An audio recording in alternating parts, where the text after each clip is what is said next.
بسم اللہ الرحمن الرحیم۔ مسجد نبوی کی تعمیر۔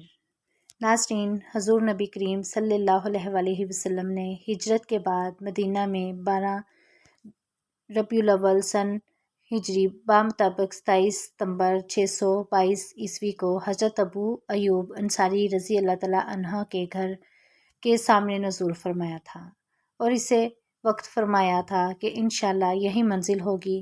پھر آپ صلی اللہ علیہ وآلہ وسلم حضرت ابو ایوب انصاری کے گھر منتقل ہو گئے تھے۔ قیام کے بعد حضور صلی اللہ علیہ وآلہ وسلم کا پہلا قدم یہ تھا کہ آپ نے مسجد نبوی کی تعمیر شروع کی اور اس کے لیے وہی جگہ منتخب کی جہاں آپ صلی اللہ علیہ وآلہ وسلم کی اونٹنی بیٹھی تھی۔ اس زمین کے مالک 2 یتیم بچے تھے۔ آپ صلی اللہ علیہ وآلہ وسلم نے ان سے یہ زمین قیمتاً خریدی اور بنفع نفس نفیس مسجد کی تعمیر میں شریک ہو گئے۔ آپ صلی اللہ علیہ وآلہ وسلم اینٹ اور پتھر ڈھوتے تھے اور ساتھ فرماتے جاتے تھے، اے اللہ، زندگی تو بس آخرت کی زندگی ہے، بس انصار و مہاجرین کو بخش دے۔ آپ یہ بھی فرماتے، یہ بوجھ خیبر کا بوجھ نہیں ہے، یہ ہمارے پروردگار کی قسم زیادہ نیک اور پاکیزہ ہے۔ آپ صلی اللہ علیہ وآلہ وسلم کے اس طرز عمل سے صحابہ کرام کے جوش و خروش اور سرگرمی میں بڑا اضافہ ہو جاتا تھا۔ چنانچہ صحابہ کرام کہتے، اگر ہم بیٹھے رہے اور نبی کریم صلی اللہ علیہ وآلہ وسلم کام کریں تو ہمارے یہ کام گمراہی کا کام ہوگا۔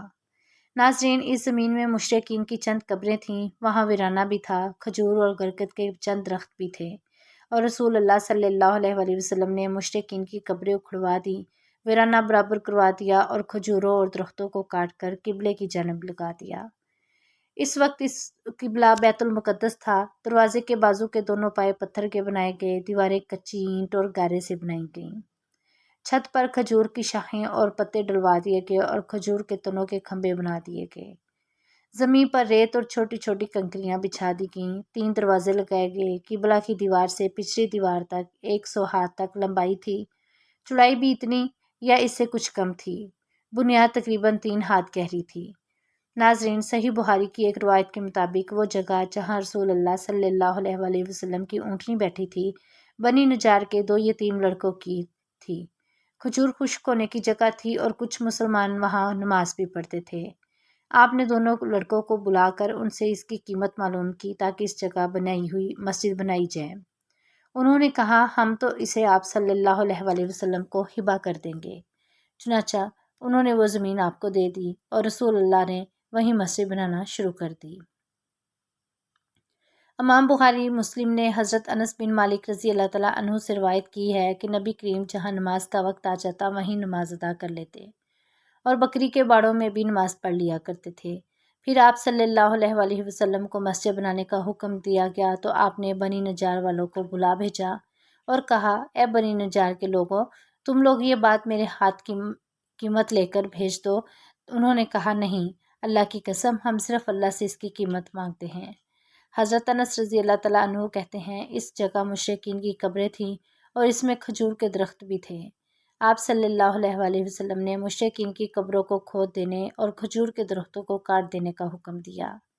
ناظرین، صحابہ نے مسجد کا قبلہ بیت المقدس کی طرف رکھا اور اس کے 3 دروازے بنائے، ایک پیچھے کی طرف، دوسرا باب الرحمن اور تیسرا وہ دروازہ جس سے رسول اللہ صلی اللہ علیہ وآلہ وسلم مسجد میں داخل ہوتے تھے۔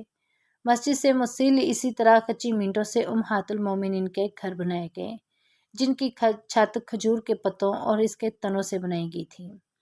اس سے فارغ ہونے کے بعد ہی رسول اللہ صلی اللہ علیہ وآلہ وسلم سیدہ عائشہ رضی اللہ تعالیٰ عنہا کو رخصت کر کے اس گھر میں لے آئے جسے آپ نے ان کے لیے مسجد کے مشرقی جانب بنایا تھا اور آج تک وہیں ان کے حجرے کی جگہ ہے۔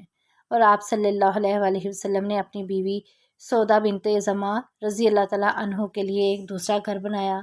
ناظرین، صحیح بخاری کی ایک روایت میں عبداللہ بن عمر رضی اللہ تعالیٰ عنہ نے مسجد نبوی کی صفت کیوں بیان کی ہے کہ یہ مسجد نبی کریم صلی اللہ علیہ وآلہ وسلم کے زمانے میں کچی اینٹوں سے بنائی گئی تھی اور اس کی چھت کھجور کے پتوں اور اس کے کھمبے کھجور کی لکڑیوں سے۔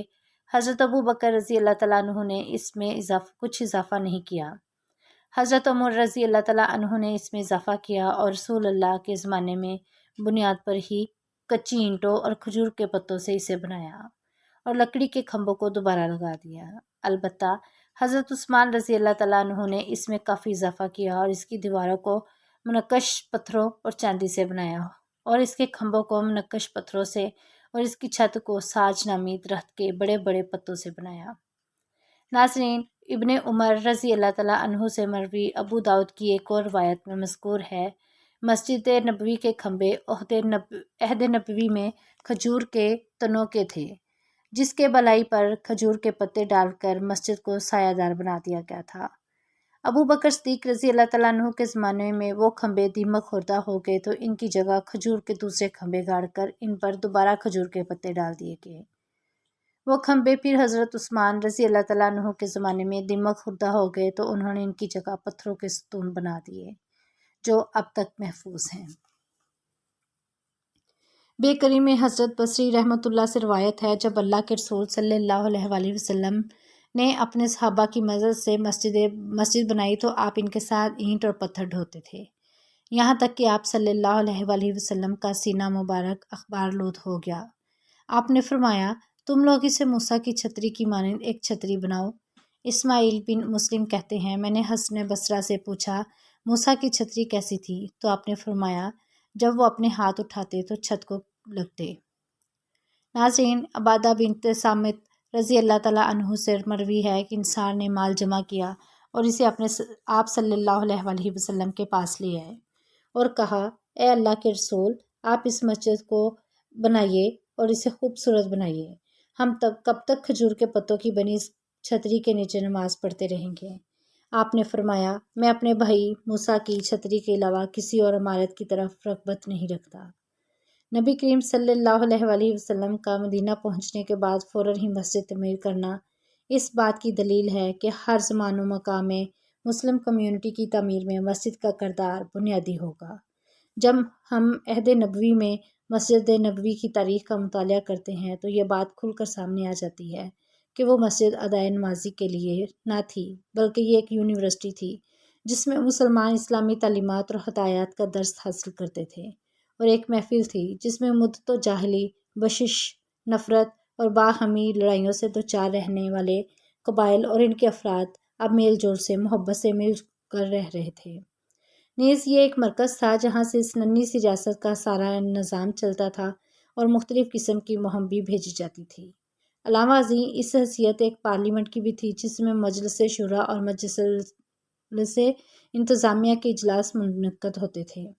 ان سب کے ساتھ یہ مسجد ہی ان فقراء مہاجرین کی ایک خاصی بڑی تعداد کا مسکن بھی تھی، جن کا وہاں پر نہ کوئی مکان تھا، نہ مال، نہ اہل و عیال، یعنی اہل صفا۔